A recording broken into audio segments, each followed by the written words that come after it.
Enyagetari ya Kisii Teaching and Referral litkoria rero nigo yanyoro bokonyi bw'ebintu biria bigotumeka saba nyagetari riwetanga korwo kwambukirwa kw'ebinyinyi bya COVID-19 gose PPEs korwa sebenki ya Equity gukwano mu basorero umugavana bwe county ya Kisii Omoske James Ongwae nigo akambia mono gochia somo teneri bw'ebenki eyo ya Equity asobokonyi na gukwanira emiroberio enyagetari ya Kisii yabekire eryo korwania oboroire bwa COVID-19.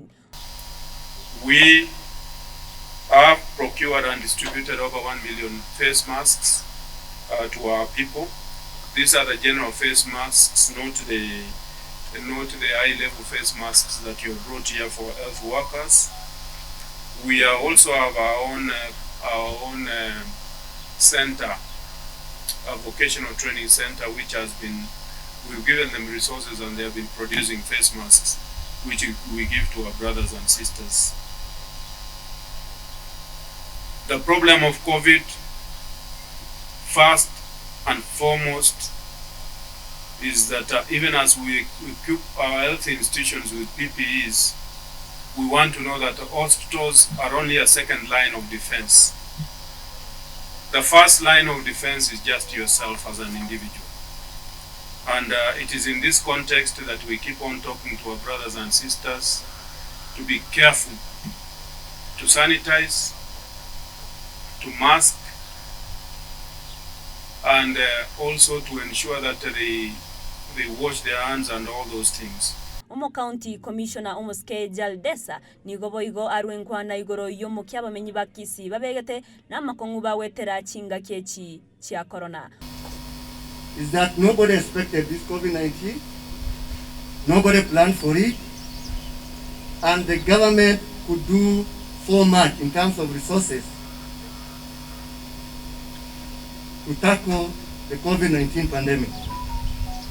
We all recall that around March this year, His Excellency the President actually established a fund where he called upon all Kenyans of good faith, individuals, parastatals, corporations, to come in so that we support one another as brothers and sisters to fight the issue of COVID-19. Another issue we have realized is that PPEs, or even the test kits that we are using, they are not cheap. They are expensive.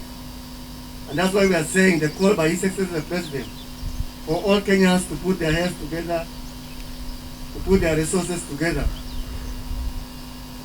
was very important. It is upon us. I know through the presidential directive the issue of public gathering has been removed.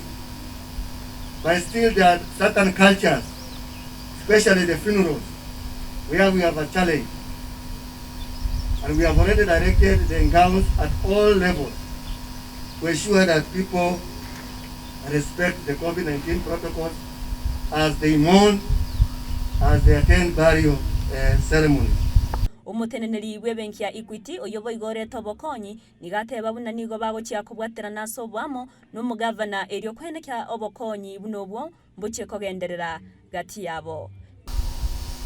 Equity decided that there are many needs, there are many challenges, but it was important to look after just one item and try to contribute. Of the 1.1 billion in the first round, we were able to disperse PPEs to the tune of the value of 260 million. This time round, and that was of course distributed to 68 public hospitals and our 11 universities.